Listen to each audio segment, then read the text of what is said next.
Hi guys, it's me, Greg. Thanks for joining me. This is your tarot reading for Wednesday the 23rd. Let's see what's coming up for you today. Got one upright card and two in reversed. Okay, first one is the Knave of Swords. Knave of Swords, you can see an angry tiger there jumping around with his sword ready for battle. And then we've got that butterfly again. It's interesting that this deck represents that in terms of our minds.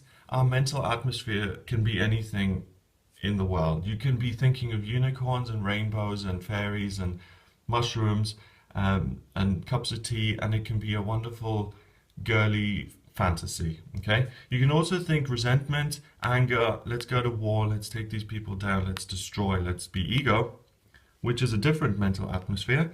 And then we've got that beauty there. So there's a distinction, and what this means is there's a choice between the negative kind of thinking, the warlike ego thinking, and the beautiful thinking that we can really do as well. Knaves are knights, and the knights are all about extremes, okay? So a knight, whether it's swords or wands or whatever, is going to be real extreme. So on the plus, a knave is able to get things done because he believes in his ideas, and because he's inspired by his own ideas, and he's ready to take action. On the downside, he has no idea what he's doing. He's running around aimlessly. He's just being super impulsive, and he's just kind of jumping off cliffs, okay? So it's too much of a good thing. But specifically for this day, I really get that you should choose your own thoughts very clearly. And I'm going to have a look at the look at the astrology, because it's interesting, because something is affecting your mental atmosphere, and you really have to apply yourself to keep it light, keep it beautiful, and keep it positive.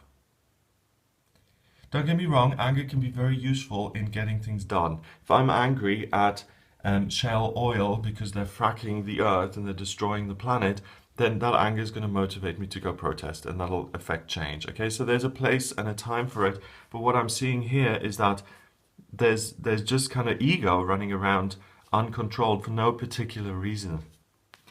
The next card is the Five of Pentacles in reverse, and this card fills me with joy. This is the first giraffe I've ever seen that looks sheepish. Isn't that cool? We've got this little giraffe boy just standing there, looking lost in the snow. And then we've got the elephant next to him. The Five of Pentacles is about instability and loss and fear and not knowing what's coming next. A giraffe in the snow next to an elephant in the middle of nowhere. Really, I wouldn't have thought so, but it represents having no clue of what's going to happen next. Okay? And it's in reverse. And thank goodness you're not totally gormless, and you do kind of know a little bit of what's right and wrong, and you're not totally adrift and at sea, and you don't need to go to your guru or to go to your to some sort of enlightened being to know what's right and wrong. You know what you're thinking, you know what you're doing, and it's not rocket science at the moment. If you're acting up a little bit, and if you're yelling someone in a supermarket, then you know that's not the right way to behave, and you can bring it back in, and you can adjust your ideas and your thoughts and the way you behave. Next card is the Queen of Pentacles in reverse, and again a beautiful card. I think, I'm not sure, this is some kind of antelope. It's not a wildebeest, it's not a, I don't know, but it's nice, I like it. It's a little antelope-y thing. So Queen of Pentacles represents being part of a community, feeling at peace, feeling happy, seeing the humor in life, enjoying yourself, being connected with other people. It's in reverse. So again, you feel a little sense of disconnection here, but you know what's right and wrong, and have a word with yourself to kind of keep yourself in check. This is the nurse who spends all day helping people, but then after work goes and cheats on her husband.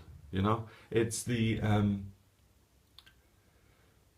don't know. It's the charity worker who then, you know, who takes in money for Bernardo's or Heart Foundation or something all day long, but then goes home and robs their aunt's wallet or something. It's it's doing good things, but not being connected enough to other people and connected enough to yourself to be aware that you're doing something which is a little bit off and which disconnects you from other people further. It's kind of like, you know, sometimes that creeps in. Sometimes that kind of feeling of, it's just me alone in the world and no one else exists and I'm the center of the universe and whatever I'm doing is right. That's really, it sounds innocent enough, but that's really horrible thinking that justifies really terrible things. And when you hear about people who've done bad things and you're so shocked by it, it's just so shocking. But then whenever they're interviewed or they open their mouth why they did that, it becomes very understandable, okay? And what we're seeing here is that you're really just focused on yourself. You're not keeping a lid on it. And you're doing things which are creating greater distance between you and others.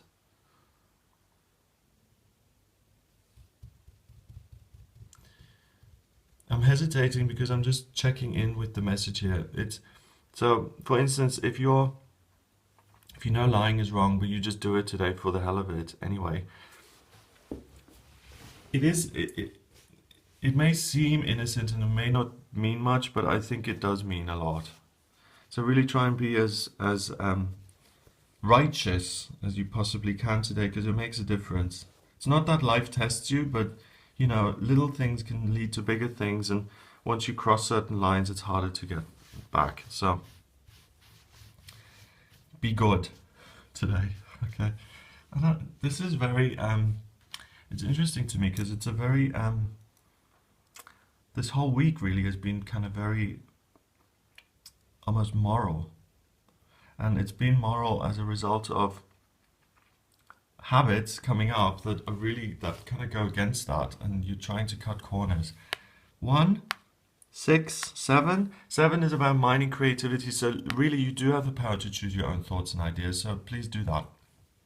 If you'd like a private reading with me, then please get in touch via my website. It's gregoryscott.com.